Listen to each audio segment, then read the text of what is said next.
Well, it's a beautiful Friday morning. It's April the 4th, and I'm glad to be here with you on your perfect morning starter right here on Channels Television. How are you? How has the week been so far? Of course, we know that it's been a roller coaster, but we're grateful, and thank God it's Friday. As I always say, it's time to distress and rest. But we'll set you in the mood for the weekend, and we have quite a lot packed for you today. Kayode and Jeffrey are not here, of course, you know. Kayode is in Germany, and Jeffrey will join us again sometime in the week. But what is it that we've been tracking for you on the show from about the last 24 hours? Quite a lot has been happening in the polity, really. And we know, of course, it came through yesterday. INEC has said that, the record did not meet requirements. And we've seen the senator jubilant. Of course, she was on our political show yesterday evening, and we saw that tweet where she acknowledged INEC and the good people of Kogi Central, giving INEC credit. But there was a whole lot that she had also to say yesterday, and by that, if anyone was ever in doubt that indeed she is an Amazon of some sorts, daring the institution and maintaining her stance, really, about the allegations that she has leveled against the Senate president, then there's no longer any reason to doubt. Of course, videos also came through of the aerial view of her arrival in Kogi Central, in Ihima, local government, on, I believe, Wednesday for that homecoming. And, we had a bigger picture of the love shown her by her constituents, and just as she alighted, she sort of gave gratitude to God, or she was acknowledging her constituents by kneeling, and, it was quite a sight to behold. But there also a lot of other issues, around her suspension, the allegations she has leveled, the cases in court, and we're going to be, focusing on that on the show partly as well.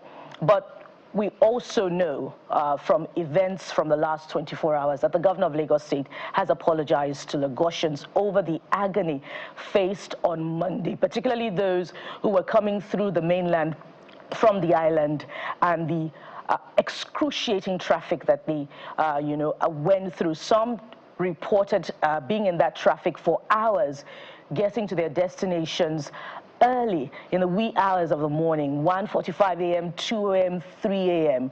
And it was, comforting, the apology that came through from the governor and the clarifications about, the inability of government to reopen the bridge in the interim because of the magnitude of work that is ongoing. The excavation has already begun, and we saw it.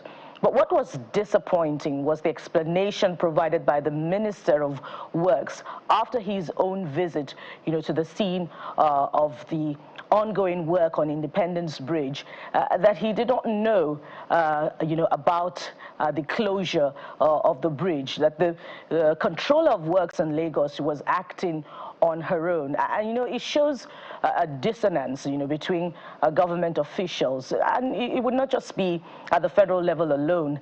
That is a critical bridge in what we consider what is really the commercial capital of the country.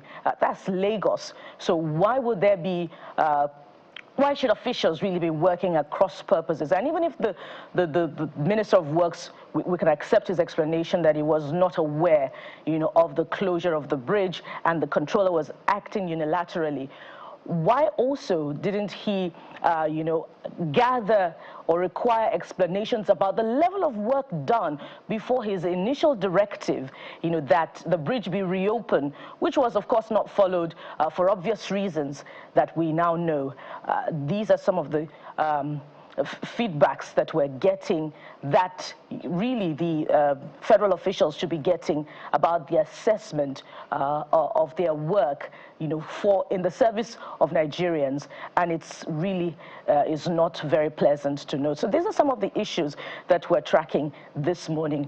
Not forgetting also that very, very tragic incident in Badagry, where a retired police officer was said to have killed 3 over a land dispute and also a committed suicide. That was quite discomforting, disheartening to say the least. And reports, if you're following that story as well, are to the effect that, the retired officer was suffering mental health issues over false allegations leveled against him. I believe that was the story provided by his son. Mr. President is outside the country and is reviewing the performance of his administration. These are some of the unofficial feedbacks that would, be giving an assessment of the performance of Mr. President's administration, and by extension, of course, the reforms that are not quite going down well with Nigerians, that are more or less a bitter pill for Nigerians to swallow.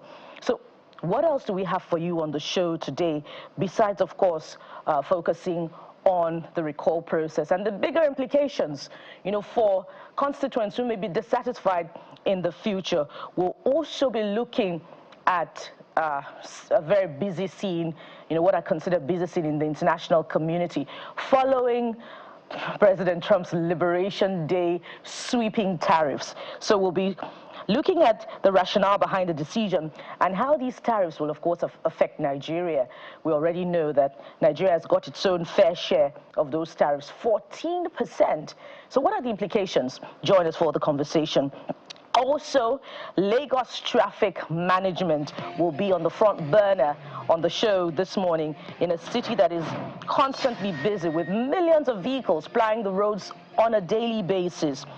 What will be the implication of that speed regulation by the Lagos State government? Of course, we'll be having a chat with the general manager of the Lagos State Transport Management Agency, Traffic Management Agency, LASMA, to talk about the newly implemented speed limit, as well as how well the agency is doing in ensuring safety and smooth movement on our roads.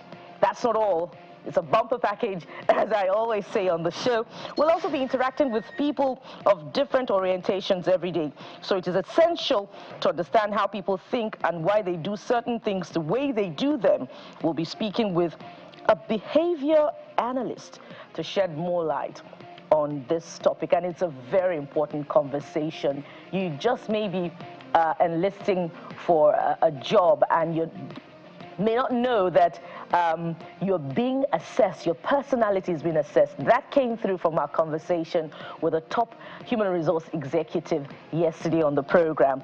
And finally, we'll be having a very interesting conversation with an international gospel singer. Yes, of course, Philippa Hannah will be coming on the show, and we'll be having what promises to be a very insightful and interesting conversation. Of course, I told you that Kade may be coming through, and I'm excited, so I'm not alone as I thought I would be on the show today. Kade will be talking to us from Berlin, Germany. Is Kade there already? Hello, Kade. Hi, Bukola. It's good to see you. So good to see you this morning. You don't know how good it is. So what's happening as far as the inclusive disability conference is concerned? Well, the conference is over. She'll be back in the country any moment, really. But there's a lot of takeaways, a lot of things that I'll be sharing with you and the nation, and of course, Africa. I know that Channels Television is one of the very few media houses from Africa present, in fact, if not the only major TV station present at the Global Disability Summit 2025. But at least I can tell you that there's been the 15% for 15% declaration, which says that 15% of budgets, resources, and opportunities must be set aside for 15% of the population who are significantly disabled across the spectrum. So that is one commitment that all the nations present at the Global Disability Summit made. But we'll, of course, be following to see how well that commitment is implemented, amongst other things. But that's something I can tell you, Bukola, from the Global Disability Summit. But speak to me, how is Lagos, Nigeria today? What exactly am I missing out on? Well, you haven't missed much unless, of course, you didn't follow and I understand that you've been busy with, insights from the conference and the coverage. The Independence Day bridge traffic, during which Nigerians spent hours, I mean hours, they practically had their night time on the road. But of course, government officials have come through. The governor of Lagos State has apologized for that and clarified reasons for the inability to open the bridge in the interim. And we understand that work may take another 6 weeks. But the minister, who also visited the scene yesterday, has promised that he would have the bridge restored latest by Monday, but not necessarily reopened. So perhaps, definitely, there would be an acceleration of work on the bridge, meaning that they'll be working day and night time. But we hope that traffic managers would also work diligently, to point Lagosians to alternative routes. Of course, the governor was pleading for corporations to look into possibilities of making work hours convenient. But you and I know, Kayode, that inevitably workers must get to work somehow, and 6 weeks is a long time. So we hope that alternative routes would be, best, for reopening and smooth traffic flow to enable Lagosians get to their destinations in the next couple of weeks. We hope, and we hope also that it will be shorter than the promised 6 weeks. But some of the things that you may have missed, you don't have to miss them now, Kayode, is what Nigerians are saying about the big stories. And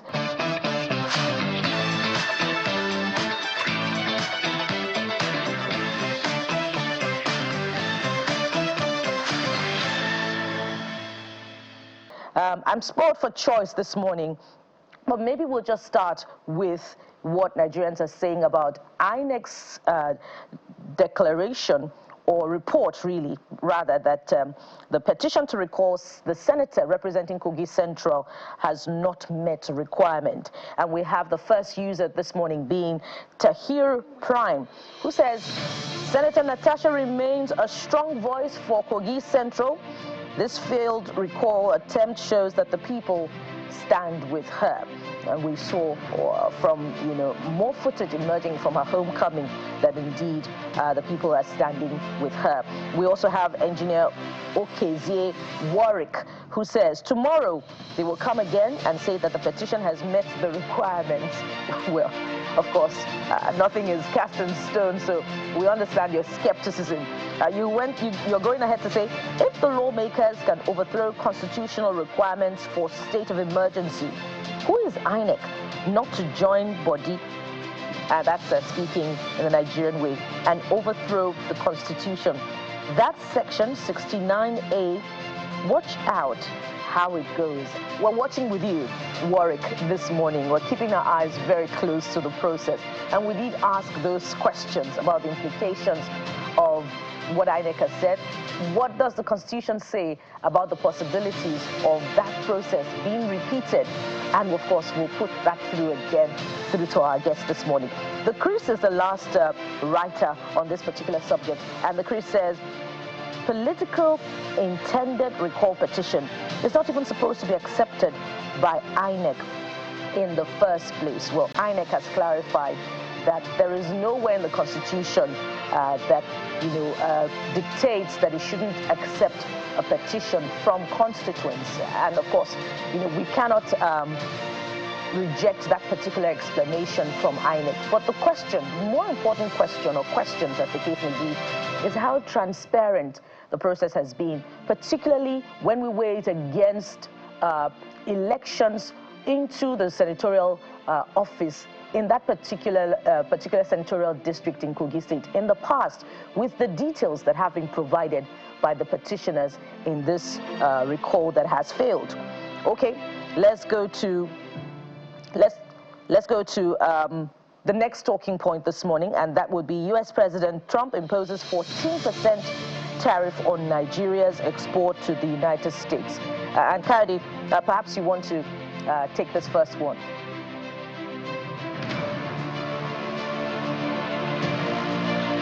Well, absolutely, Bukola. And this, I must say, is an issue that is rippling across the EU, particularly because we understand that the EU got 20%, while the UK has been described, Brexit UK got 10%. So even in Germany here, there are concerns, which we'll show you, by the way, on the front page of newspapers here in Germany. But let's take a look at how people are responding to it, as you said, Bukola.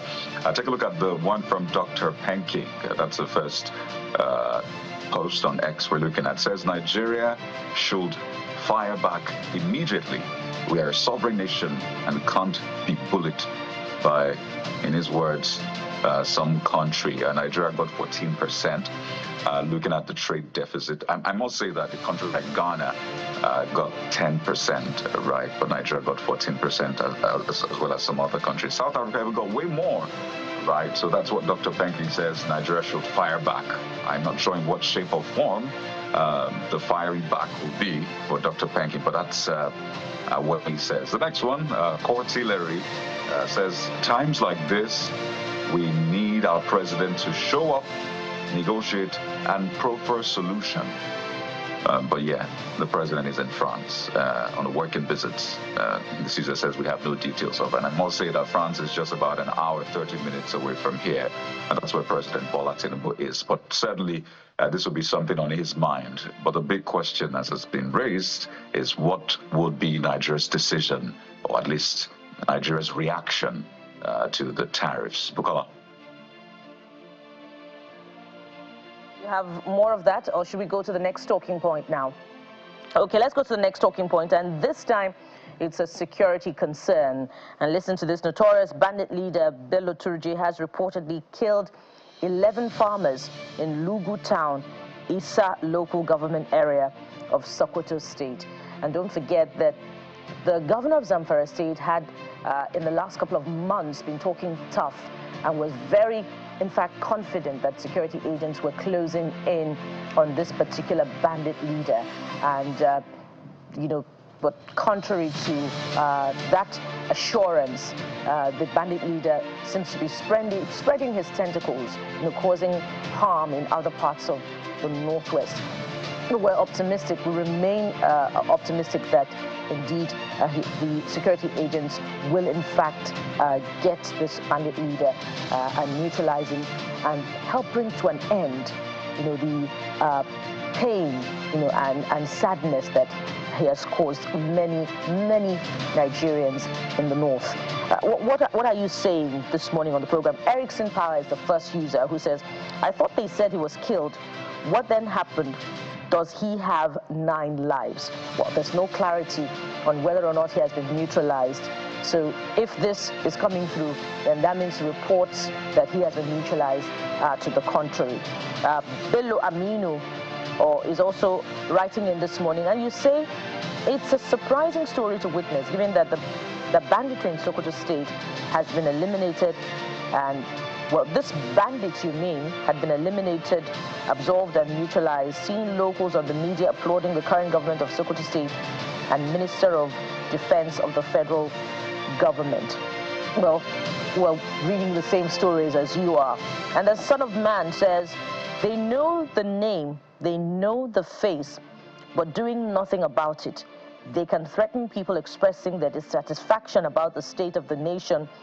That's the Nigerian government's character. Well, federal government, state government, this is a feedback from a Nigerian resident, but maybe in the north, and you know, this is not a very impressive feedback. And lastly on this one is Major General Bazo, who says, how is taking the Nigerian Army and DSS, why, I believe you're trying to say, is it taking the Nigerian Army and DSS a long time to arrest this man?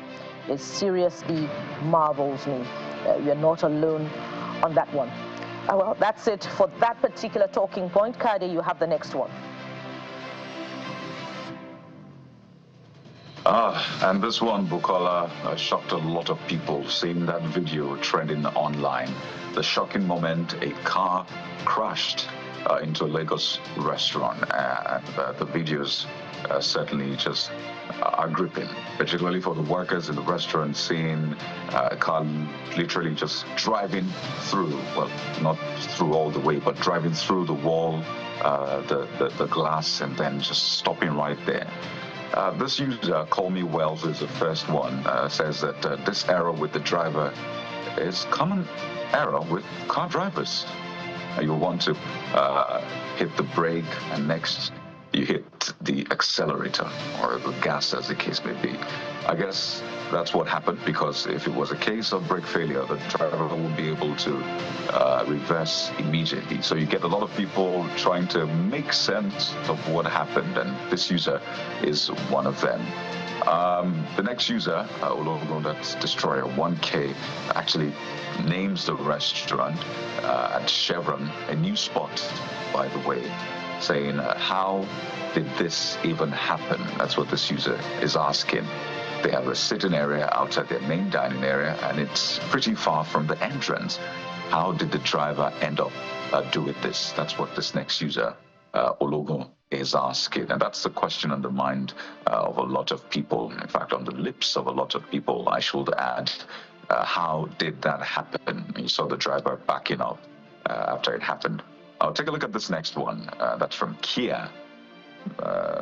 It's the car brand. Well, Kia says this was a mistake.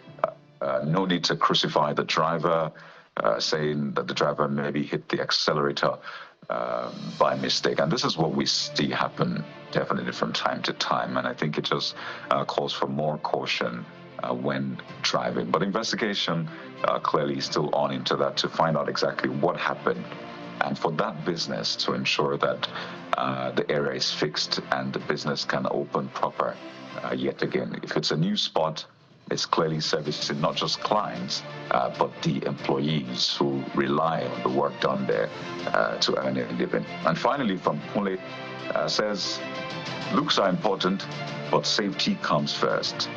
Owners should have installed bollards to protect people against this kind of thing. And, you know, all those metal things that you put in front of a building just by the window to ensure that cars don't go beyond that place. I guess that's what the user is encouraged. And I think it's something to look at for businesses, certainly to protect your business and to protect the people who are at your business. But Bukola, that's something that we're also keeping track of. And you know, Kadi, these kinds of stories, you know, sort of justify the government's new regulation. Well, they've clarified that it's in line with the Lagos traffic law on speed limits in different parts of the state. So you can hardly fault state government for implementing such. But of course, investigation is ongoing to determine what exactly happened with this particular incident. Is it a reflex action? Is it, reckless, or a case of drunken driving? Because how do you, crash into a building? It beats the imagination, Kadi. But let's go straight to the papers this morning and find out what they're saying. I'm going to start with The Guardian, and, it's also always a departure from the norm with this paper, in a pleasant way, by the way, as the investigations uncover a lot of things that government officials and indeed the entire polity must reflect on. Listen to this: how vandalism, scavenging, ruin critical assets, damage the economy. And the picture does justice to the story this morning. We see, Nigerians, unscrupulous ones, albeit, doing damage to critical assets. And we've had these kinds of stories time and again, about vandalism of real lines, how they cut and, cart away the tracks. This is really unbecoming. But of course, you can find details of this story on the inside pages, 4 and 5 to be precise, from the Guardian newspaper this morning. And there are other stories on the front page of the Guardian that you may also want to catch up on. Rivers Toll Administrator, that's on the top right corner, considers new 2025 budget. That, of course, is sure to trigger a debate. But the president, while swearing him in, had given him the mandate to make regulations for River State. And there are some other stories on the front page, but we'll leave you to do the honors this morning. Kaide, you have the next one. Oh, yes. Take a look at the front page of News Direct. Not to worry, we'll bring you some of the front pages from here in Germany and other parts of the world. But News Direct, Nigeria News Direct is next, and it talks about something from the ICPC. They have it over 60% of local government corruption cases linked to diversion of health infrastructure funds. This is something we've been at for a while now. Yes, the Supreme Court gave the judgment, but still we're struggling to ensure that governance is delivered, if not 100%, if that's too much to ask for, maybe 80% at the local government level. And ICPC saying, well, the money meant for health infrastructure largely are diverted, and that's why it accounts for over 60% of local government corruption cases. If that doesn't send shivers down the spine of people in government, then I wonder what will. But that's the big story, something to really chew on today. Of course, the Lagos traffic situation also makes its way to the front page of the Nigeria News Direct. And you see right there, Lagos gridlock. Sanwo-Olu urges residents to embrace remote business to ease traffic. You know, our correspondent, Olu Phillips, has been covering that one, showing some of the challenges with the infrastructure in that area. And it looks like the governor and the minister of works, Dale Mai, may just be disagreeing on some of those issues. But the point is quite clear. Ease the traffic and ensure that infrastructure is good as well. So you have to find a very good balance between those two issues. So we hope that rather than disagree and this degenerating further, the governor and the minister who represents the federal government can work together and ensure that Lagosians do not go through that nightmare again. It was a nightmare that I felt in faraway Germany, Bukola. A big nightmare. Must not repeat itself again. Certainly not. Let's head to Blueprint newspaper, and this is how it chooses to go this morning.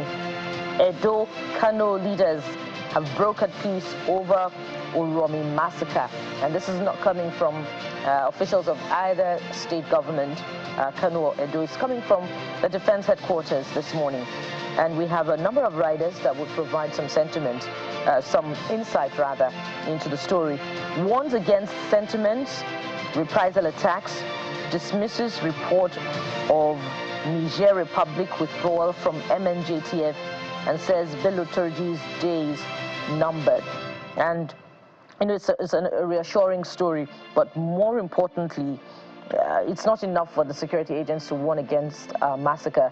It's more important for security agents to provide protection for all residents in Kano State, and not just the indigents, but also foreigners who may be afraid for their lives as a result of what happened in Uromi, Edo State. So it behoves on governments and agencies at all levels to ensure security of lives and property and prevent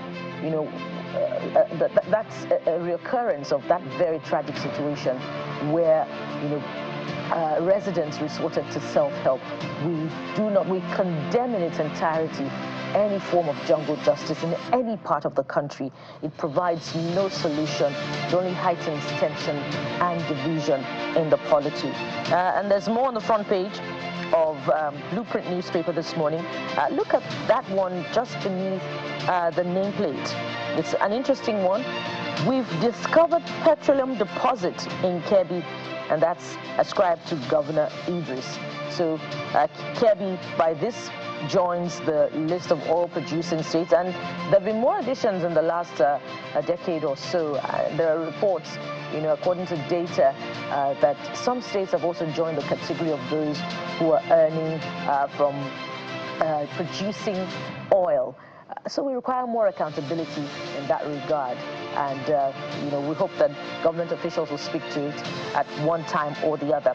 But that's it on the front page of the newspapers this morning. What do we have for you? For starters, stay with us. We'll be right back as we look at the traffic situation in Lagos and, of course, that regulation. What does it mean for you? Stay with the Morning Brief. We'll be right back.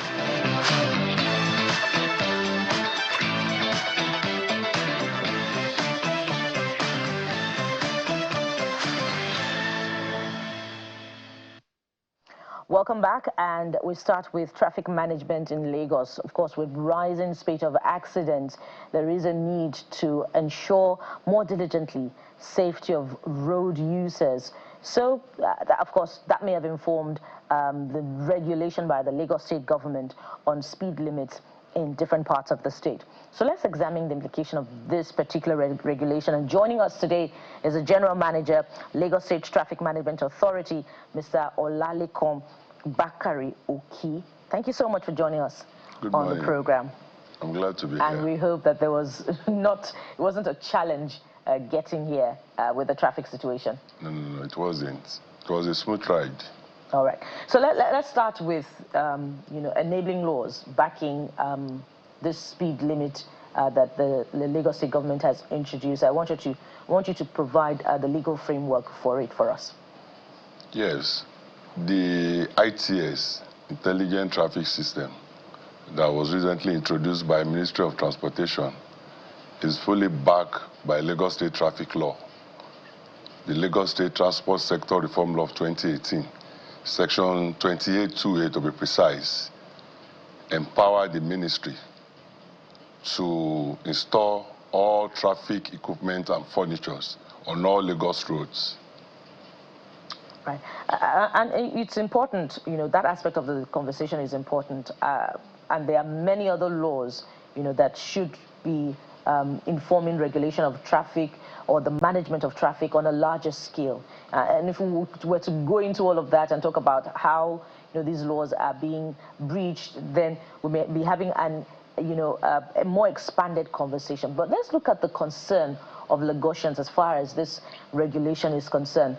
And some of the criticisms that are most resounding is that perhaps there is more target for revenue generation than the concern of safety itself. So some road users feel targeted. How does the state government respond to this?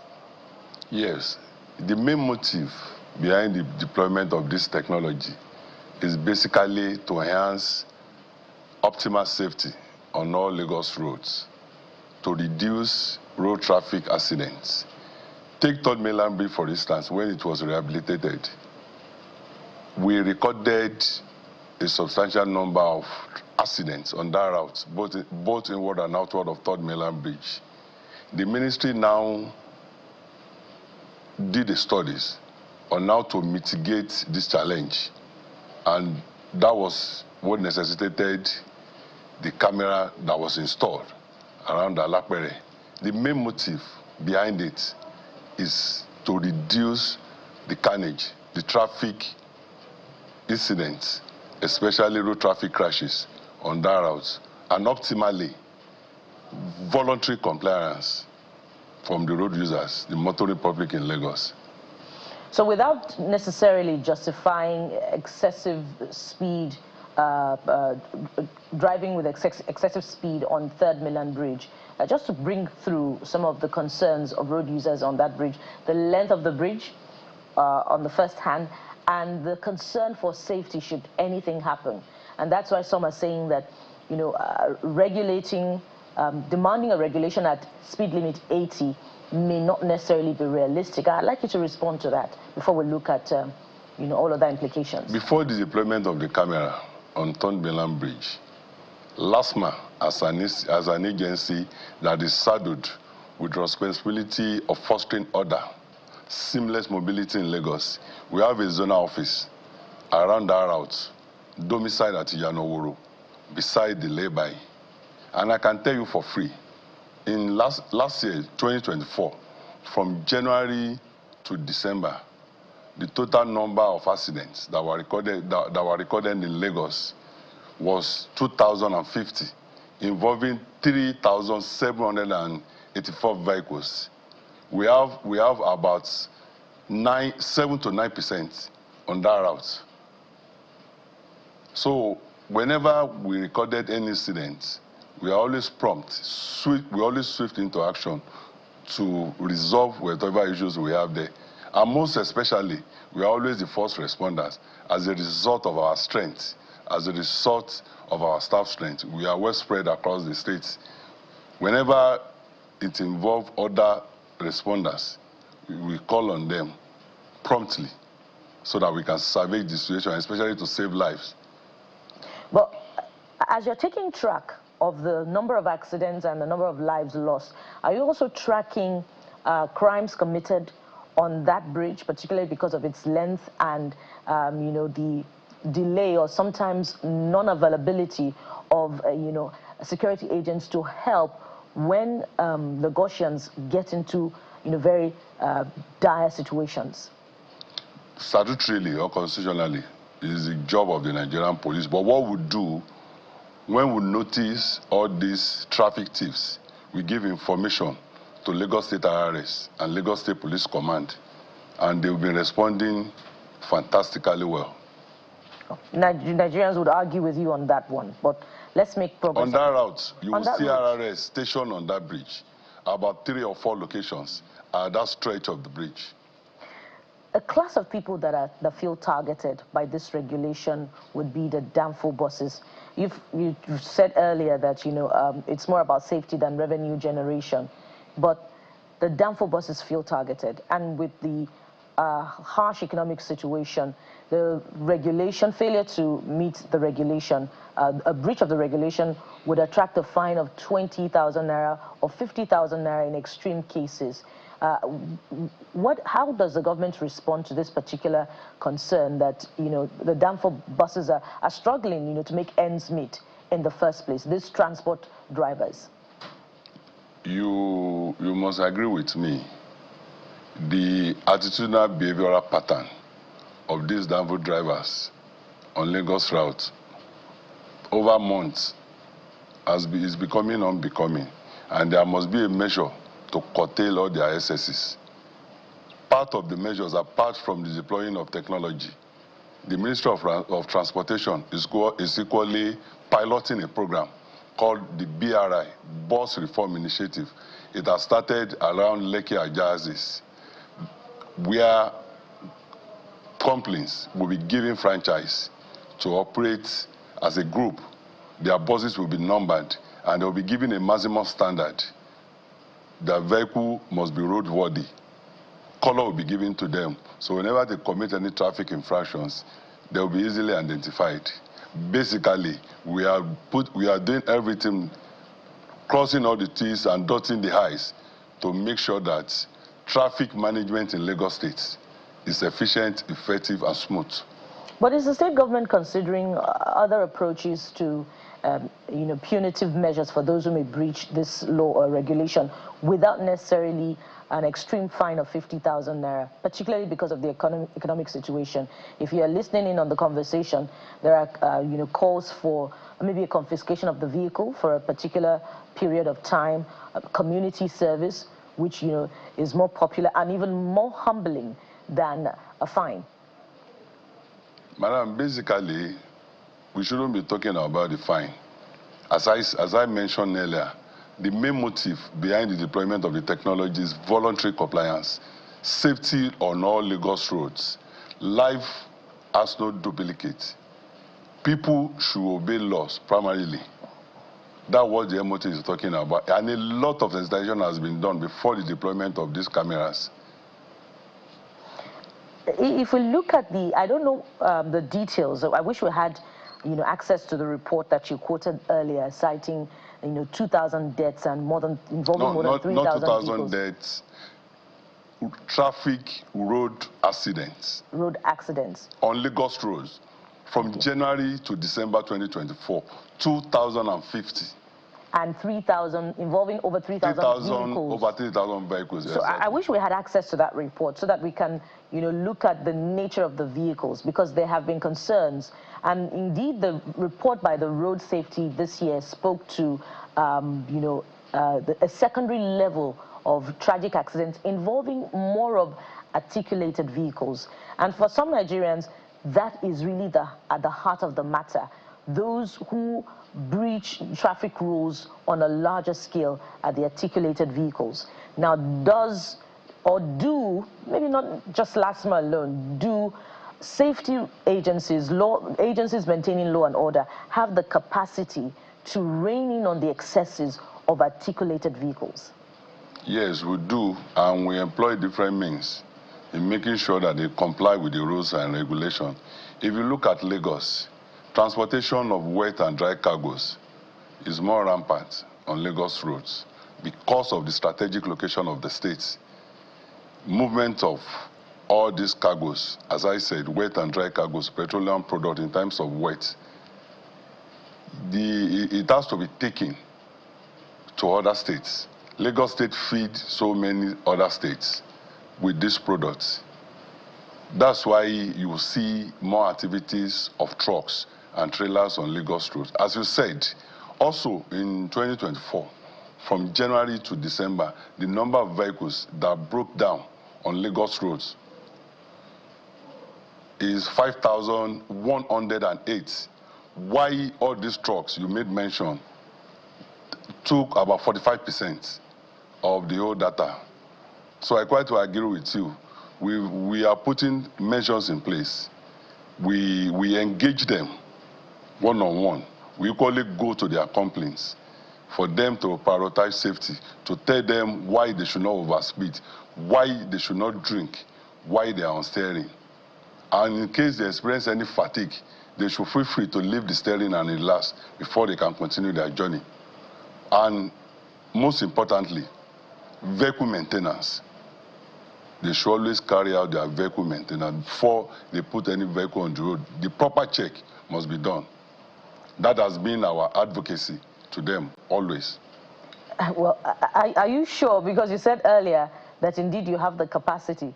Are you sure that you indeed have the capacity to, rein in on the excesses of these articulated vehicles, not just the wet ones, the dry ones as well, particularly those carrying containers? Yes, we do. We have a synergy. We have a collaboration with other agencies. But evidence is to the contrary. We drive past these vehicles every day on the roads, and they are not complying. 90% of the time, they do not comply with the road safety measures, and that's why you find them tumbling over more often than not. And you have, endless videos abounding online of wobbly articulated vehicles carrying the magnitude of the weight that they're carrying. I'd like you to speak to that. Those ones you are talking about, madam, will be 1 in 20 or 1 in 30. For you to have seen one, that means we have curtailed more than 10 or 15. For instance, the last issue that happened around $30 concerning a tanker that got burnt. For that to have happened, so many has been averted. And even at that, a lot of measures were immediately put in place to save life, to curtail the spread. This is more than one. If I, as one driver, can, number 4 to 5 on a particular trip, lasting 20 minutes, how much more, the numbers that Nigerians can quote for you? When you get to our yards now, any of our yards, you see so many of these trucks. Also, the VIS in Lagos, they are always up and equal to the task. They are always on the move to curtail their excesses. Before we release any of them, we'll make sure that they go through the roadworthiness test before they are released. Even when they break down and we evacuate, before they are being released back to the road, they must go through the due diligence. The integrity test will be carried out before their vehicle will be released back to them. I'd like to visit your yard and indeed see Feel free anytime. Quite a number that you have arrested. But I'd like to also find out in that regard, because they're responsible for the deaths of many Nigerians. Is the agency or any other agency empowered to prosecute these companies or their staff when accidents like this happen? Constitutionally, it's the Nigerian police that can prosecute. So do you hand over? Sure. We have a robust working relationship. In LASMA, we have a police unit that is led by a CSP.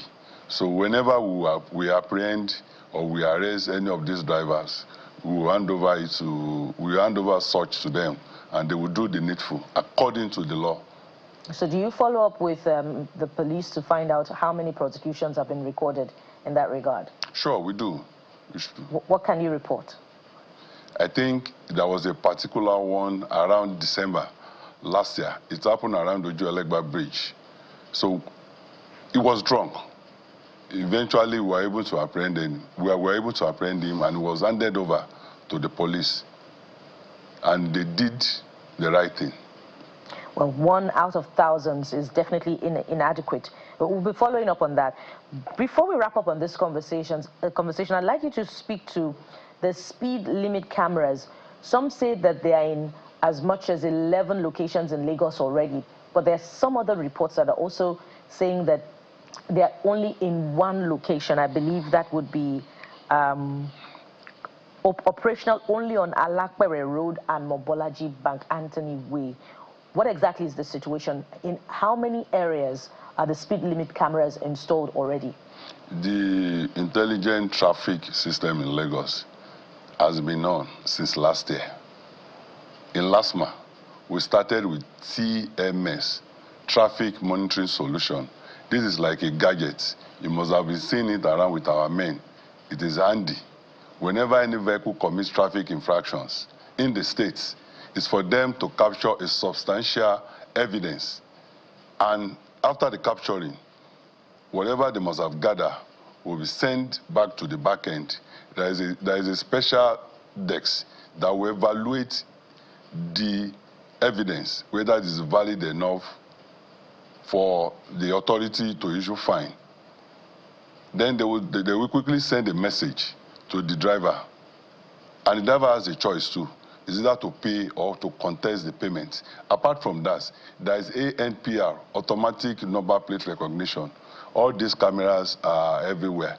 Also, there is a police that was recently deployed to by Ministry of Transportation. We have it in Olowo Popo. It is equally around Allen. So all this camera, all this technology has been in place. We're even going further before the end of the year to have a camera vehicle that will just drive past any vehicle that commit traffic infractions, and the number plate will be captured. So how, will the offenders, be notified, and how will they be prosecuted and the fines collected? Once our men or the camera capture the substantial evidence, as I said, there is a desk that will evaluate and substantiate the validity, the level of the evidence. If it is weighty enough, substantial enough, a message will be sent to the driver with the evidence. And as I said, such driver has a choice, either to make the payment or to contest. And I doubt it if they will be able to contest it, because pictures and video speaks volumes. Okay, so in the future, we'll see less and less of LASMA officials running after vehicles, trying to arrest them for breaching traffic offenses. And that's cheery to note. But that's part of the motive. We want to reduce human interaction. Yeah, but in the case where a particular motorist wants to challenge, the fine or the offense that has been, leveled against them, how long do you envisage that it would happen? And wouldn't it be, leading to congestion at, state government offices, and another round of repetitions of where we see government officials in Alausa, trying to, prosecute traffic offenders that we have seen in the past? The challenging system is seamless. you can reach us. We have a toll-free line in last month that was commissioned last year. And since then, we've received over 3,000 calls that have been promptly attended to. It's a toll-free line. It's 080-000-527862. And they can communicate to us or reach us through English, Yoruba, and Pidgin. Also, there is a physical complaint center where they can equally walk in and complain. And there is no time limit for them to contest any of these fines or issues. Apart from contesting whatever fines that has been given to them, they can equally give us informations on the conduct of our men on the road, wherever there is gridlock, congestion, or any emergency on the road. Okay. And at times, they give us commendations too. Okay, and you know, it's a revolution that is indeed cheery to see play out on Lagos roads in terms of traffic management. And just before we go, we wonder if this can also be deployed to, again, my concern is about articulated vehicle, this type of technology. They may not necessarily be guilty of breaching speed limits, but of course, you and I know the other areas of infractions of articulated vehicles. So this particular technology, can it also be deployed in similar fashion for these companies and their staff who cause tragedy and mayhem on our roads from time to time? Apart from what you mentioned, part of what the ministry is doing is taking the campaign to their doorstep, their complaints, and before they leave the ports or wherever they are taking the cargoes from, you will see a VIS and LASMA and members of Ministry of Transportation talking to them why they should always oppose safety. It's part of our public education and traffic enlightenment. We do an aggressive and a massive traffic advocacy in that direction because we know life is paramount and it has no duplicates. And the life of every Lagosian is very, very important to Mr. Governor. Indeed, and that would be a fine place to anchor it this morning and also remind Nigerians that the speed limit is now 80 on trunk A roads, but in other roads it may just be a little less, and so you must be conscious as you drive such that you do not run foul of the traffic offense in the state. We've been talking with Mr. Olalekan Bakari Oki. He's a general manager, Lagos State Traffic Management Agency, LASMA. Thank you so much for your time on the program. Thank you for having me. You have our best wishes as you continue with the all-important work of traffic management on Lagos roads. Thank you, ma'am. And from here, we move on to another very important conversation. Join us again. We'll be right back.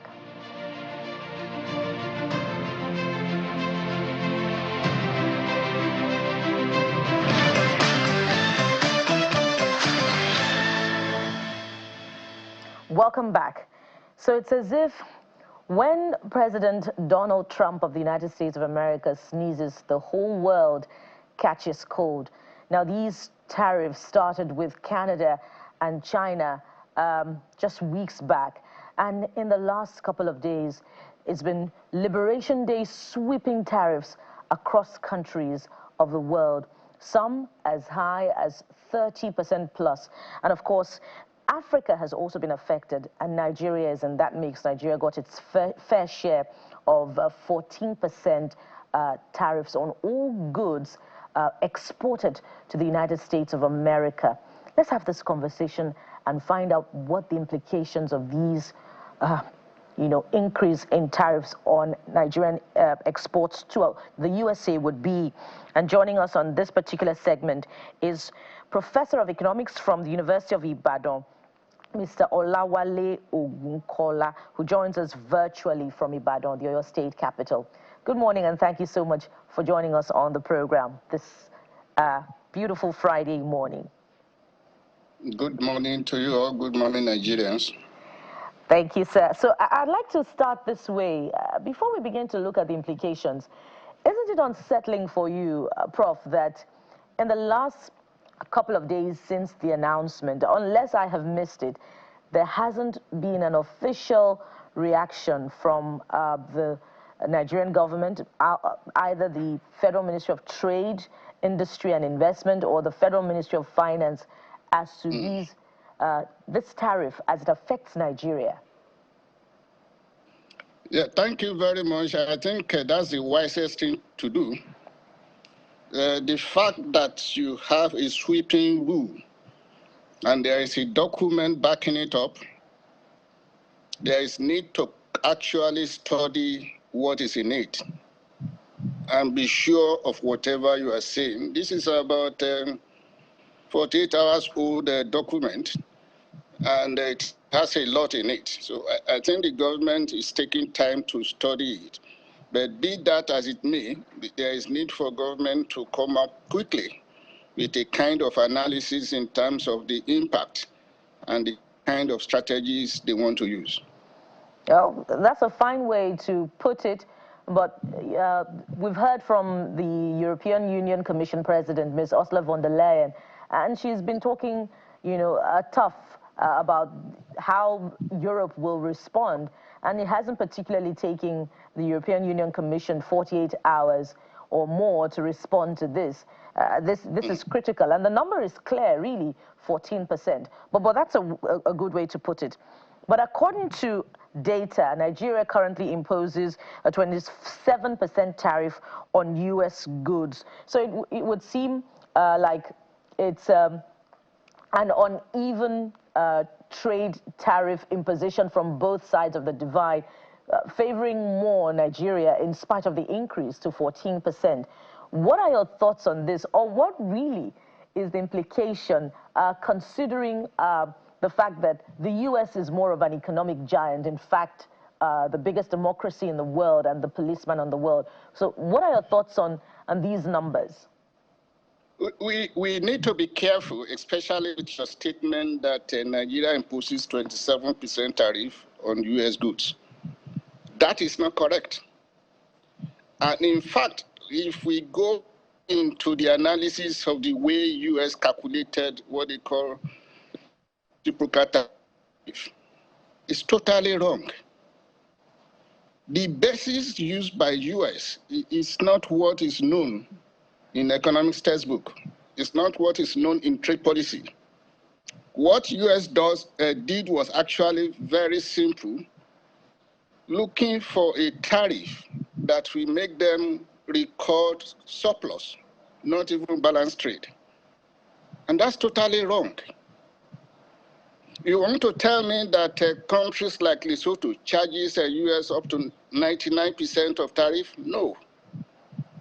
Some of us have looked at the formula, and unfortunately, this should be challenged by WTO. When you say you are charging reciprocal tariff, what we understand by that, if I charge you 14%, you charge me 14%, which is known in the book, which is acceptable in international trade and even international relations. That's why you see the visa fee and possibly the duration for visa changing from one country to another. You reciprocate. But what happened here is that U.S., part of the argument is that U.S. has been incurring deficit in terms of trade, and they don't want this to continue. So the calculation is based on total deficit for the U.S. in goods with a particular country divided by the total goods imported from that country, and then divided by 2. That's the figure you are quoting. So what does it come to for Nigeria if it's not 27%? That's what I'm saying. That 27%, the basis of calculation is wrong. You are saying that the deficit incurred in terms of trade between Nigeria and U.S., that's the total figure, divided by the total import from Nigeria, that's 27 you are getting. And then you divide it by 2 and you slam Nigeria with 14, which is approximately half of 27. If you look at all the tariffs, that's what they use. But more importantly, for countries that are having surplus with U.S., this is not followed through. That's why you see 10% more than any other one. Those are the countries that are trading with the U.S. and US is having surplus trade. So the 14% is not, in technical term, the tariff that Nigeria is charging US. Okay, when you look at that, then you need to ask yourself, what are the products being traded by Nigeria with US? And of course, the last figure that I have, that was 2023. It was 4.5 billion export. And what are these figures? Mineral fuel, petroleum constituted about 94%. The other 6%, you can talk about fertilizer, lead, and cocoa products. So the question is, okay, if you are slamming this, is this on the petroleum products or is it on other products? The analysis has not been done. But looking at that presidential order, whatever they call it, there are some exceptions. There are a lot of them. That's what they call Annex 2. Is it Annex 2? Okay, Annex 2 of that document. For petroleum product, the exception, we have 76 8-digit tariff lines. And that's what I think Nigeria should study to see whether this is actually capturing most of the petroleum product being exported to US. Until you get such a figure, just like you said, US is big enough, nobody will want to forgo that market. But you need to do your calculation. EU can talk. And you will discover that for EU, it's just a minimum of 10%. And the best that EU can do, for example, is to slam another 10% on US. So, to me, we should not rush into conclusion. You should also study this and come up with strategies to actually use this. I have some strategies that I can share with you, but the basis of calculation, I think, should be contested. Before you share the strategy, or before we expand the conversation, let me read a tweet from a US citizen who happens to be a supporter of this particular tariff. Brandon Cole says, so let me get this straight. The USA has been taking a verbal beating globally, over 25% tariffs to Mexico, China, and Canada. Meanwhile, those running their mouths have been raking the US for decades. And he goes ahead to share, a graph detailing reciprocal tariffs. China, 67% to the US, but the US has, slammed 34% on China. Vietnam is a whopping 90% to the US, of goods to the US. And US slammed reciprocal tariff of 46%. Taiwan is 64%, and US has slammed 32%. Are you saying that these are also products of wrong calculations? Very briefly, so that you can... Just go through the figures you've quoted. It's virtually half of what US have calculated. 64, 32, and so on. That's the point we are raising. First, the basis of calculation is totally wrong. Okay. And that's what I've explained to you. Okay. So let's make progress now, Prof. Crude oil, fertilizer, there's also cocoa there. What is the implication of this increase in tariff on these products, particularly for those who are actively exporting to the country, to the USA from Nigeria? Yes. Again, if there is an increase in tariff, the expectation is that there will be reduction in demand for that commodity and so on, depending on how important that commodity is. That's what we call elasticity of demand. If it is very elastic, there will be no change because people don't have choice than to get this. And that's the reason why I think US, if you study this closely, what they need as input, they were accepted from the tariff. Or they have one way or the other. In other words, what you are seeing here is a kind of unoffensive strategy. And if a country is big enough, and has the muscle, what is required for an offensive strategy is a defensive strategy. In other words, you do me, I do you. Sorry for using that parallels. Okay. You slap 10% on me and I have the muscle, I even slap more than 10% on you.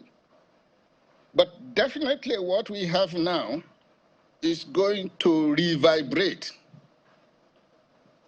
the whole global economy. And I pity WTO. Because let's say that again, yes, US have deficit, it needs to correct it. Is this the best way to go about it? Why not through WTO channel? Why not use other known strategy that is transparent, that is understandable? Why not tariff rate quota? So definitely this is an offensive strategy. And I don't blame any country using defensive strategy to counteract this.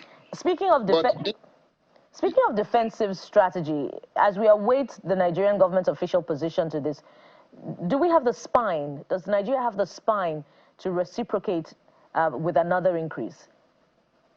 No, again, that's what we need to do the analysis. And again, who is benefiting from this? I think it's government that is trading with maybe Dangote now on the petroleum products. And again, if these are exempted from all this increase, why do we need to slam reciprocal tariff? So the analysis is not here. But what we are discussing is the frame. If the analysis is clear, like what South Africa is doing, it's so clear in the case of South Africa, because it's targeting the automotive industry. And there is need for them to do analysis and possibly retaliate. In the case of Nigeria, why not retaliate if it's affecting you? To me, this is the best opportunity for us to go continental. We've been talking about African Continental Free Trade Area for some time.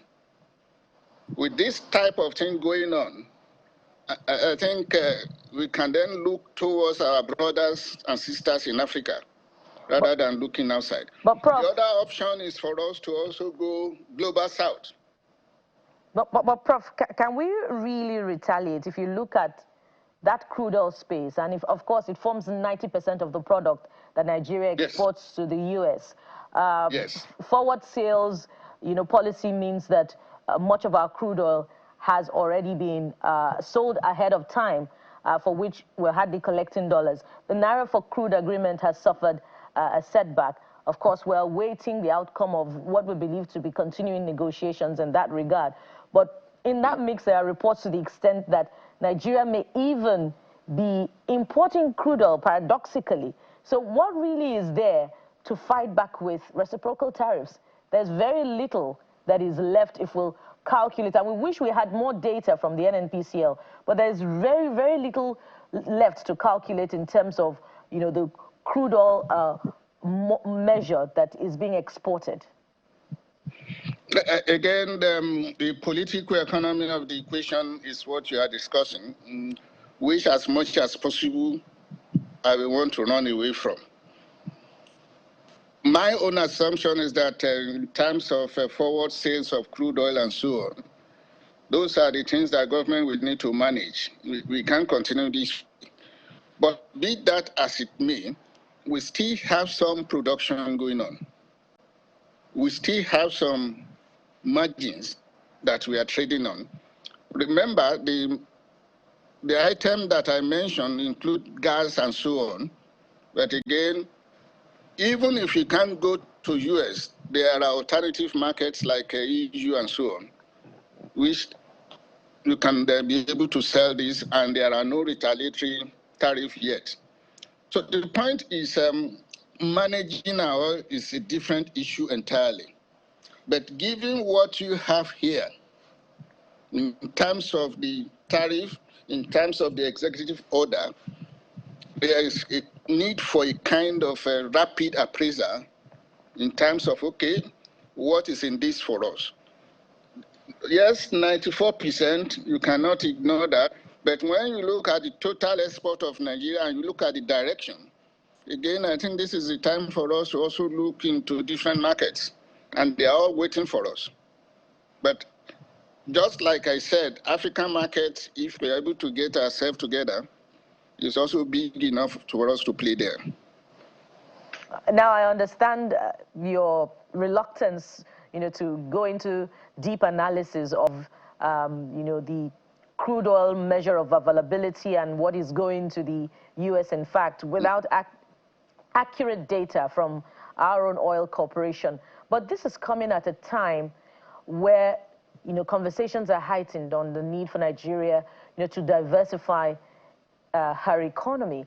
And yes, what are your reflections in that regard, particularly with this tariffs from the United States of America? And, the implications also coming in from other parts of the world that are also slamming reciprocal tariffs or have promised to do so, in the interim.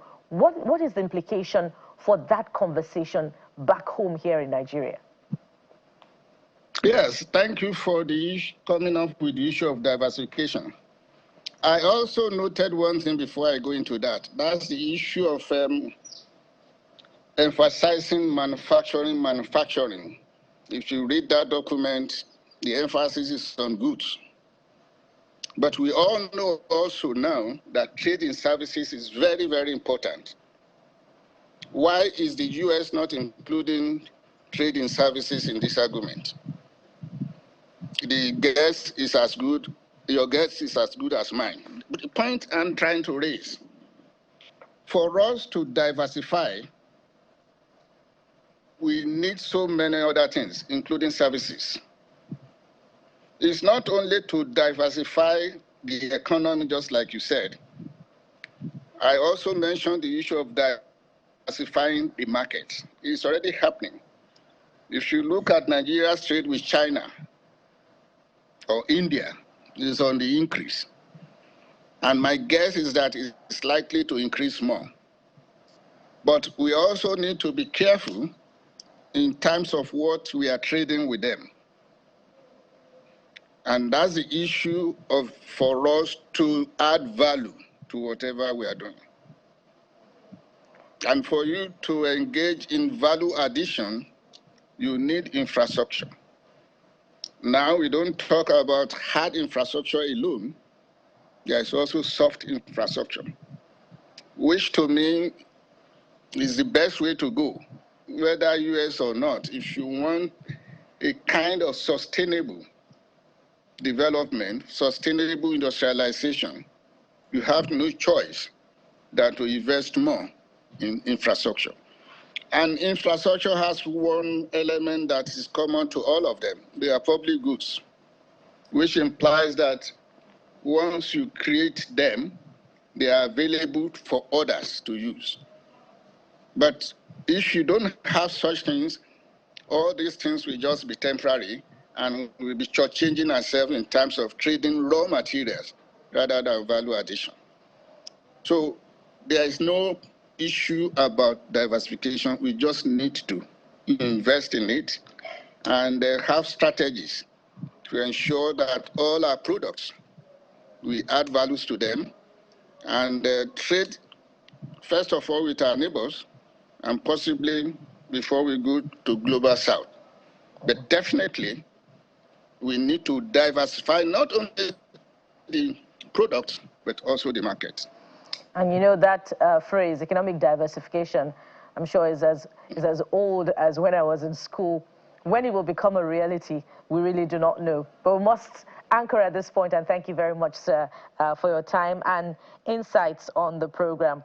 We've been talking with Professor Olawale Ogunkola, Professor of Economics from the University of Ibadan, who joined us virtually from Ibadan, the Oyo State capital. Thank you so much, sir, for your time.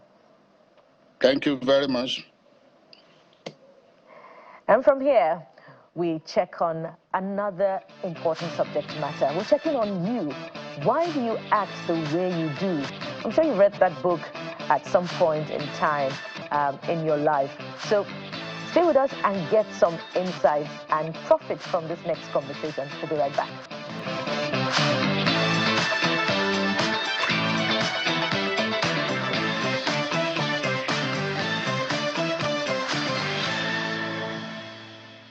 Welcome back. So we're talking behavior, why you act the way you do. And joining us on this segment is Dr. Eziafakaku Nwokolo. She's a board-certified behavior analyst and founder and chief executive officer of Shades of Life Care Limited. She's right here in our Lagos studio. Good morning, and thank you so much for joining us. Good morning, my pleasure. Yes. So I hope I got your name correctly. Yes, first of all. yes, Okay. yes. Yeah, I'm excited. You are board-certified behavior analyst. Yes. What's the difference between that and being a psychologist? Okay. First of all. So I didn't study psychology. I mean, there are people who did study psychology that have transitioned into becoming behavior analysts, and I do work with a few of them, okay? But for behavior, my profession is centered on applied behavior analysis, and we credit B.F. Skinner of late memory with that, where he said that, and we've seen it, that behavior of any organism is maintained by the learning history, or what we call the consequent events. So that isn't psychology. Psychology did have my psychologists, sorry, they may come after me, but it was a bit more mentalistic, you know, the approach through psychology. And so you had a couple of gentlemen, Edward Thorndike, J.B. Watson, and a host of them, who went through behavioral modification and basically trying to figure out why do organisms behave the way they do. So B.F. Skinner hit it on the head. All right. I'm sure that is as clear as it should be. So let's get into the meat of the story now, why people act the way they do. Yes. I've read some books in the past. Tim Lai's A Blessed Memory book, Why You Act the Way You Do, proposes 4 different personalities: choleric, sanguine, melancholy, and what's the other one now? I didn't read the book. It escapes me. No, but the choleric is, you know, the hard one, yes. the leader. The melancholy are the deep thinkers. The phlegmatics are the laid-back personalities, and the sanguines are the outgoing people. So, what, you know, is what are the contributing factors to people having these kinds of personalities? So, from our perspective, okay, everything an organism does in terms of behavior, you know, is a form of communication. So whether you're outgoing, whether you're an introvert, because they have all sorts of tests out there. I've done a couple of them, whether you're red and dominant or, like, you know, there's so many of them. The key element is that, like I said, either the reinforcement or the punishment. And punishment isn't the way we define it in behavior analysis. If I scream at you, you may not like being screamed at. That's punishment already, introducing that scream. Okay, so when you look at how people behave, what you have to be thinking is, ask the question, why? What is the function of that behavior? So if I started to take my clothes off now, you would be like, what's going on? Maybe she's the extrovert or one of the terminologies, right? But the truth of it is that it may just be that I'm hot. Okay. And because in the past, when I get hot and I take off my clothes, I access what we call reinforcement, which is the coolness that I feel. You see, so that's the way we look at it. Things don't happen in a vacuum. So whether you're outgoing, why you're outgoing, it is because there's a social reinforcement, there's a social benefit to it. You see what I mean? If you're quiet, it means that you've engaged in that being quiet on your own for so long, and it's been reinforced in our own terminology, meaning that you've been rewarded by being left alone. So you're just going to carry on doing it. Is that the consequence bits that you referred to earlier? Exactly. So the consequent event could either be reinforcing or punishing. So in this instance, the person is being reinforced by being left alone to do their own thing. I'm being reinforced by all the good glares and people, the attention, that I'm getting from whatever it is that I'm doing. So I just carry on doing it. Yeah, but consequence reinforcement can happen perhaps much later on in life, in the adult life of the individual.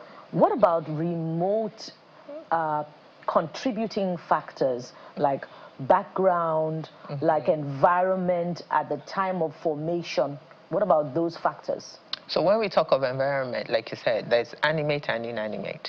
Okay, this is part of our environment. So when you look at formative years, when we're born, there's nothing, right? So most things are learned. And that's where the consequence comes in again, a history of learning. So if, for instance, let me take a very basic example. A child, newborn, they cry for everything, right? And you don't know what it is, the function. So when they're hungry, they cry. As they go through the phases, there was another entity, it wasn't Freud, who was it that said the child stage and all of that? I told you I didn't study psychology. But there's the thing about that you're supposed to grow out of the baby stage and go. But what's going on with this child is that they've realized that when they cry, when they're hungry, mom picks them up or somebody picks them up. When they're tired, they want to fall asleep, they cry, somebody picks them up. So what happens? They keep crying. But as they get older and hopefully get words, they can now say, Mommy, I'm hungry, right? So mom is no longer attending to when they cry. What's mom listening to now? Their vocalization. And so they're learning, or they've learned, which is where you talk of environment and the history of learning again, that when I speak, I'm going to access what I want, which is food, and that's the reinforcement. So there's always learning, there's always consequence for any action. Again, either punishing or reinforcing. Reinforcing being the reward that we get when we do things that we're supposed to. And so we just grow through life. So if I get you, you're saying that consequent reinforcement can happen at any stage, either at the adult level or the infancy, the growing birth. up level. Yep. What changes is the form of the stimulus. Again, another terminology, but stimulus is simply what you introduce. So whether it's a hug, that's a stimulus. Whether it's a kiss, that's a stimulus. Whether I say, give me a high five, whatever it is that I use to get you to keep doing. It can even be as simple as good girl, oh, good boy, oh, my sweetie pie, whatever. So those are all socially mediated stimuli that we've introduced. Sometimes we have the ones that are, what we call automatic reinforcement, that comes from within. There's no external contribution. It just comes from us, and that also keeps us going. So think about when you're in the shower, humming and doing all that. You're just reinforcing yourself, feeling good for whatever reason. Now, we had a very productive conversation yesterday with a corporate executive, and she talked about how companies are introducing personality tests to the recruitment level, which is quite revealing. So let's relate that to the society now. We've had stories, not one, not two, incidents of bullying in school, which reinforces the need for those kinds of tests so that we know the kinds of people that we're admitting into social circles that are critical to productivity and value addition. So talk to us about what people need to watch out for, when these tests are being conducted on them. So it's not to dismiss the test. Those are starting points. But I am of the opinion that beyond the test, what we need to be looking out for is a person's history. The test, yes, it would help us get some results. But have we had an opportunity to look at the person's, like you said, the upbringing, the background? Have they had trauma? So the individual that goes through school or through life being bullied, what's likely to be that person's response in a corporate system or anywhere? They either turn to recluse or just they're constantly on edge, they're unsure of themselves. A lot of things can be going on with them. So when you do a personality test, sometimes you may not really pick up the true or the underlying behavior. I believe they're just screening. But for you to get to the bottom of what that individual's true responses are, I believe we need to do a little more probing. That's what I believe. Okay, so what would that probe be? So that probe would be to get a behavior analyst. We have a few of them who would sit down and look for what we call the function of the behavior. Is the person bullying for attention? Was the person a bully because they were escaping something? Was the person a bully because they wanted access to something? So think about people that are in abusive relationships, for instance. Okay, and we say, oh, the person is a narcissist or the person is this, and we give them all sorts of label because we've done this personality, but it may not be. Okay? What could it be? Good. So if you're being, not you, if any human being is in say a bad relationship, okay, and it could be the man-woman who's very, unruly, let's just be nice, and turn the partner into a punching bag. And then what happens is that after the punch, they go out and buy them flowers, right? And then you sit there, oh, why is that person punching me? The question would be why. Is the person punching me, they're not punching because of what I did. I'm just a stimulus that's made them behave that way.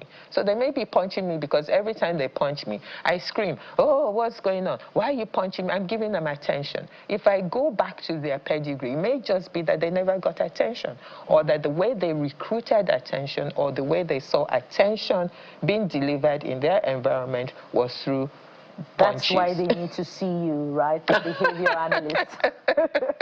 Okay. So I wonder how long it takes for you to decipher a personality. So what kind of personality am I in the last 10 minutes that we've been on chatting? the surface, I'll just say you're very pleasant and, smiling and all of that. But we can't go deeper than that. And that's the point.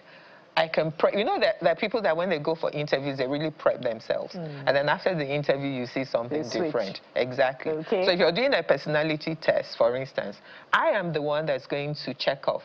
And so again, self-administered and self-responses are not 100% accurate because I'll give you what you're looking for in that moment. So that's the point. So it's okay to fill the forms, but dig deeper. All right. So personality is different from character. Yes. Thank you so much for your time. We've been talking with Dr. Ezia Fakaku Mokolo. She's a certified behavior analyst and founder, CEO, Shades of Life Care Limited.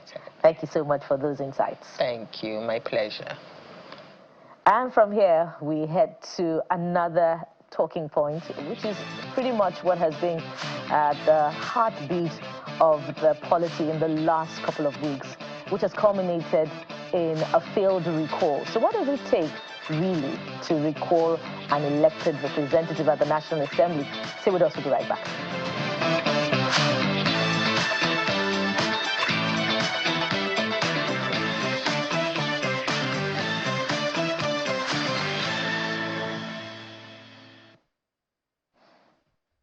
All right, welcome back. And so now we head to Kogi Central, not necessarily at the scene of events, really, but into the conversation surrounding the failed recall process. And INEC has said that the petition did not meet constitutional requirements. So what exactly does it take to recall an elected representative?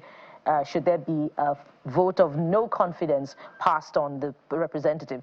Joining us on this segment is Mr. Samson Itodo, from the Executive Secretary of YAGA Africa, who joins us virtually on the program. Executive Director, of YAGA Africa, who joins us virtually this morning. Good morning, Mr. Itodo. It's good to see you. Welcome to the morning brief. Good morning to you, Bukola. Yeah. So let's start with the explanation provided by INEC. INEC is saying only 208,132 signatures were collected, falling short by 29,146. And we know what Section 69 says, that they must have 1/2 plus 1 of the required number. But really, the petitioners must have known the numbers that they got. What exactly is happening here in that regard? What do you think transpired? Well, first, I think that it's important to commend INEC for the declaration that it made yesterday concerning this petition. It was a victory for constitutionalism.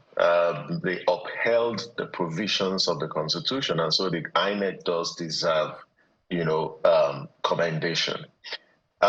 These are the kinds of actions that INEC should take in upholding the law as a way of building confidence on the part of Nigerians. And by just this singular action, I think the Commission, is on the path of restoring confidence on the part of citizens if it continues on this trajectory. So I think it is important to reiterate that these kinds of actions inspire confidence on the part of the people. It does so because INEC didn't act outside the law. The law is clear. Section 69, sub A, is very clear about the conditions that must be met before a petition is considered by INEC to the extent that it removes a legislator. So what are the conditions?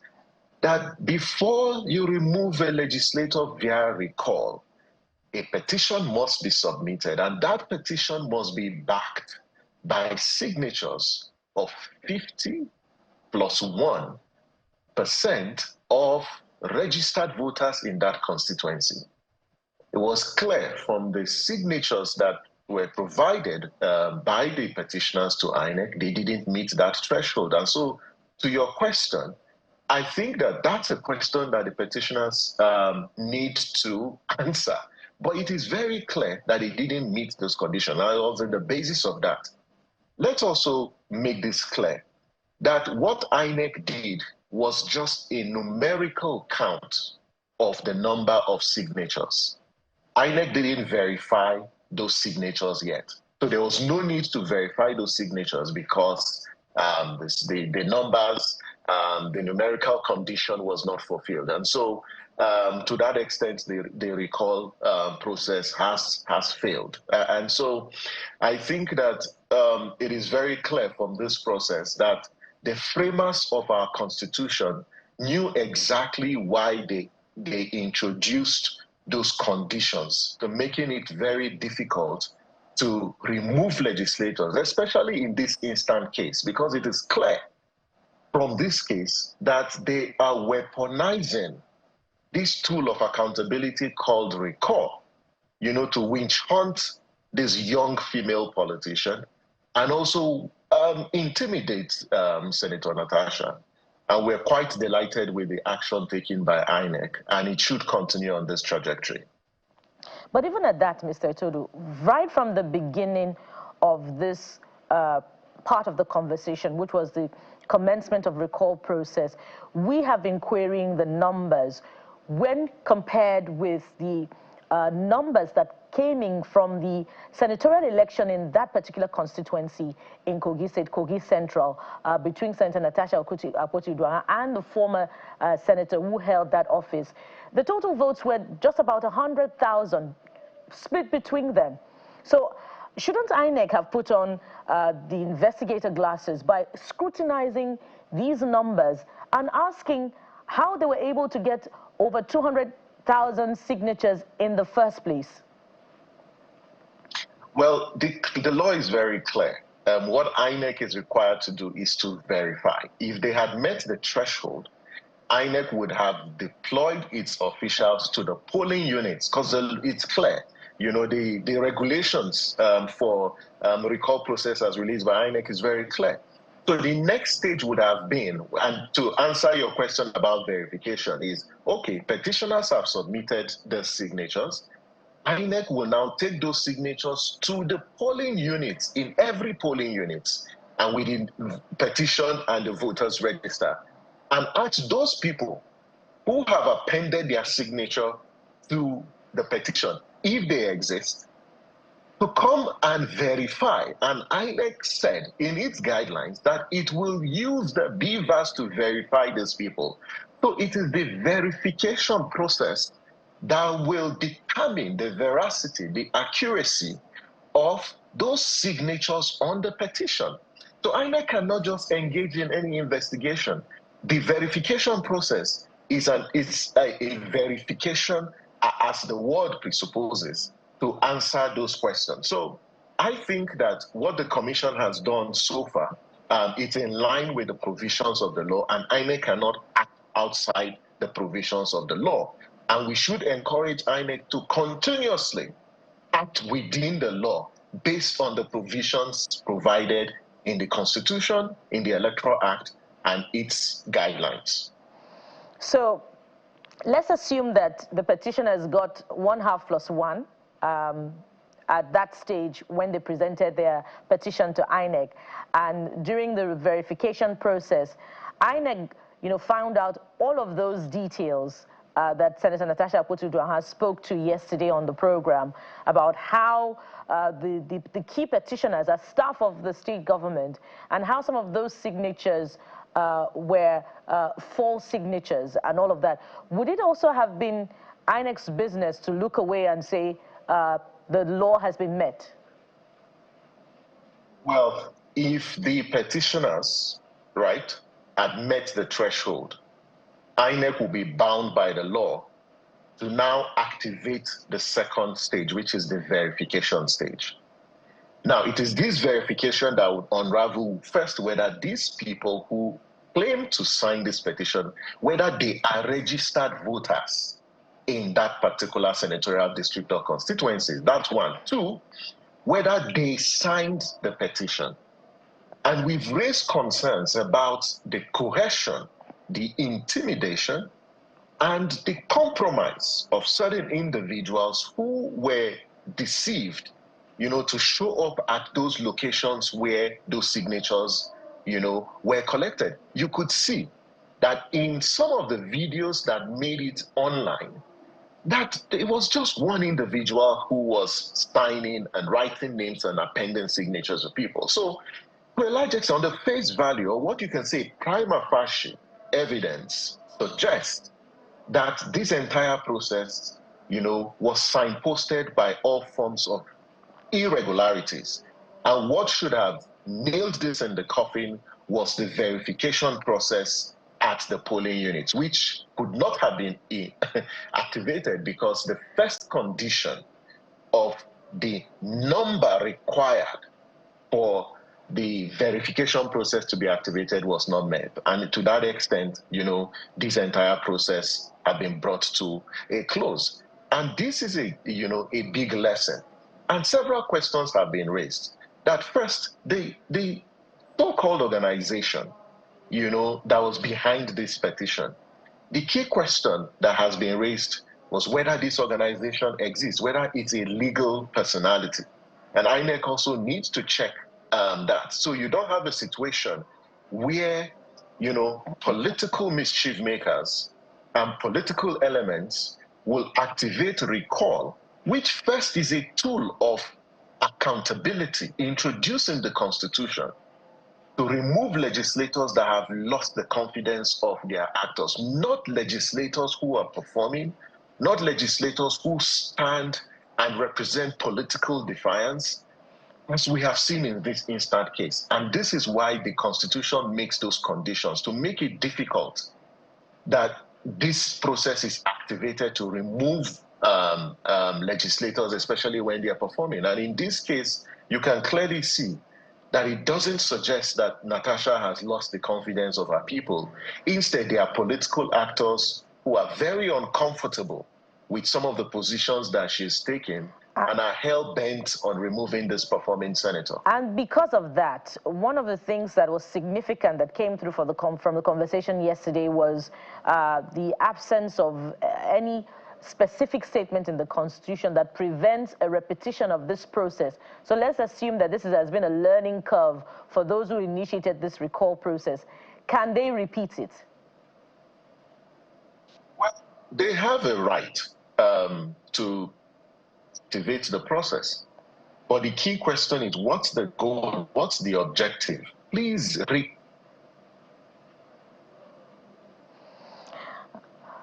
Mr. Itodo, just as it was about to land on that point, okay, we must wrap up at this particular point because we have one more base to touch on the program. Mr. Itodo, our regrets at this particular point in time, but of course, we've exhausted the important aspect of the conversation. Mr. Itodo is the Executive Director of Yaga Africa, who has joined us on this particular segment. We'll take a break now. When we return, we'll bring you the last bit of the program. Stay with us. We'll be right back.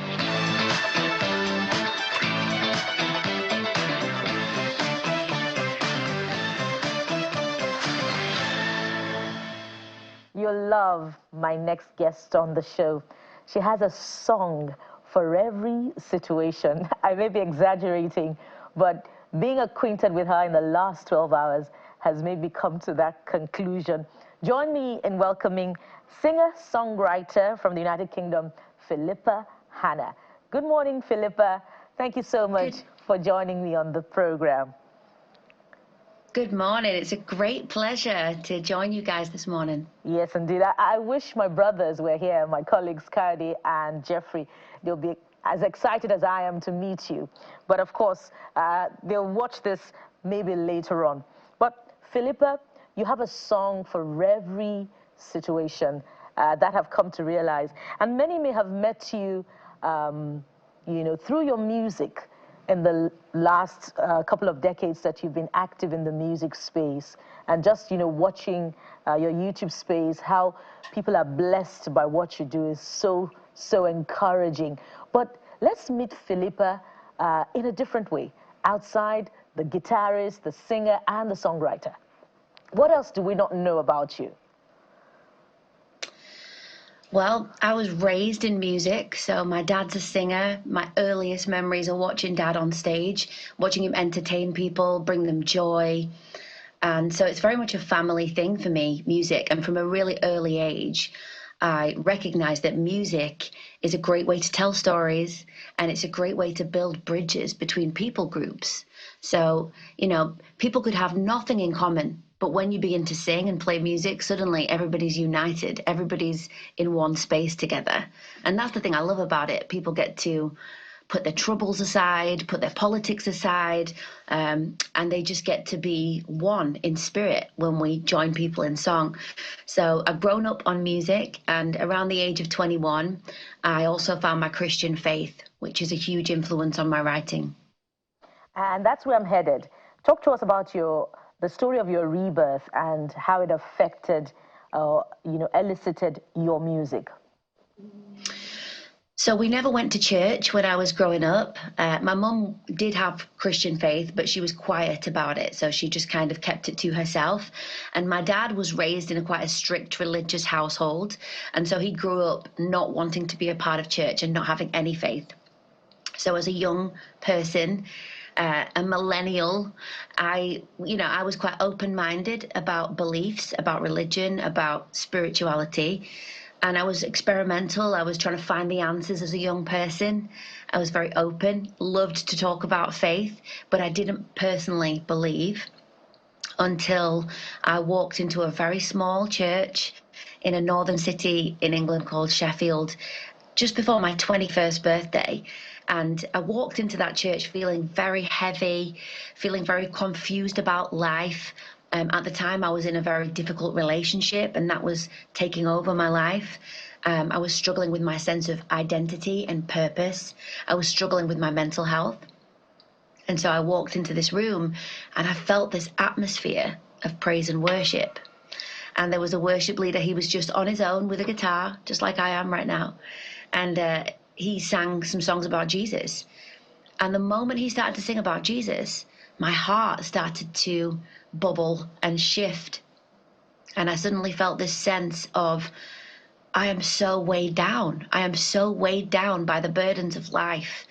And I'm so confused about what to do next as a young person. I'm so confused about what my goals should be. I'm so confused about my value as a human being. And so I found myself praying for the first time. And I just prayed a very simple prayer. God, if you're real, would you reveal yourself to me? And in the days and the weeks that followed, God revealed himself to me in small ways and big ways.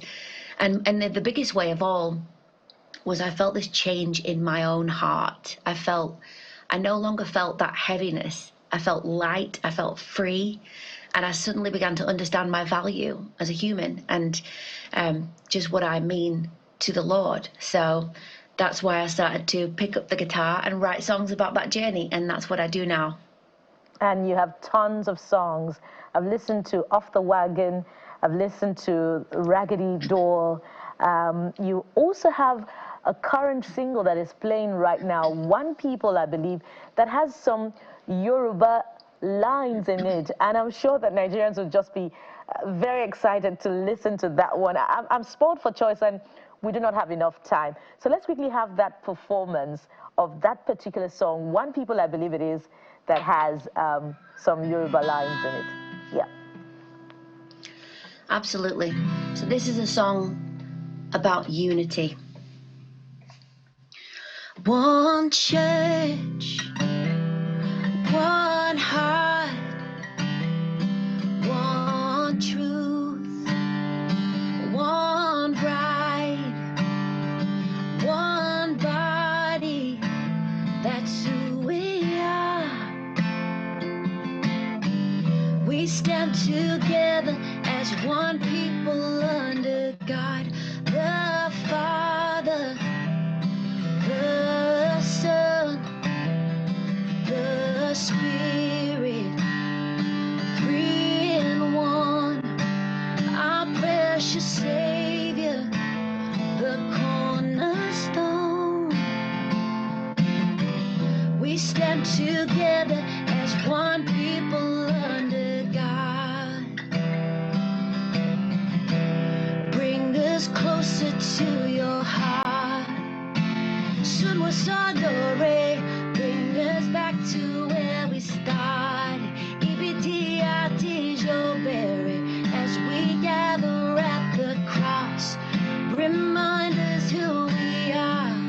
One people under God.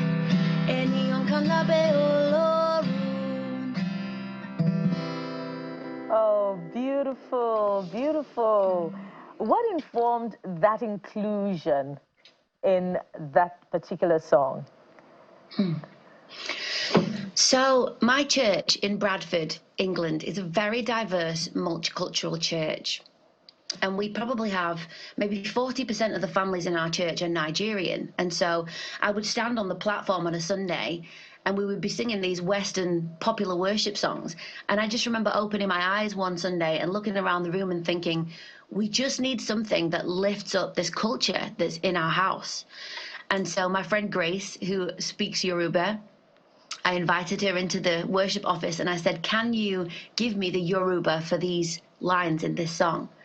And so we built the song together. And then when we sang that song on a Sunday, the spiritual atmosphere, it was just so powerful, because rather than just singing about being one people, we were demonstrating it through the song. And so the EP, which has that song on it, is out today on Spotify. And so you can go and listen to it right now. One People by Life Worship and Philippa Hannah. I've been binging on it and have it on replay, I tell you. And there are so many possibilities to that song, to uniting the global church. And it's one church, really, one people under God. Philippa, just before we let you go, talk to us about what you're currently doing besides this EP. I know that you're in partnership with Hugh Robinson, who we're supposed to have yesterday, by the way, and you're promoting that as well. Talk to us about that as we wrap up. I love to collaborate. I think it's one of the best things we can do in the music industry, especially within the church. And so my friend Noel Robinson, he's a really great friend of mine. He's a mentor. We've been working together for a while and we've got future projects lined up as well. So I just believe in getting together. And, you know, when we sing together, we make a louder noise. Indeed, we do. We love you. We love what you're doing. You can catch up with Philippa Hannah on YouTube and listen to that song. I'm sure it will totally, totally bless you. Philippa, thank you so much, and we've been so inspired. We wish we had more time, but we're inspired by your work. Thank you so much for your time on the program. Thank you for having me. God bless you guys. Amen, and bless you too. And that's our offering on the show for today, and indeed for the week. What a week it's been. Of course, Channels Television has got you covered as far as the day's event is concerned. So stay with us, and don't forget, Sunrise Daily is up next. Kayode and Jeffrey will be back next week. I am Bukola Koka. Bye for now.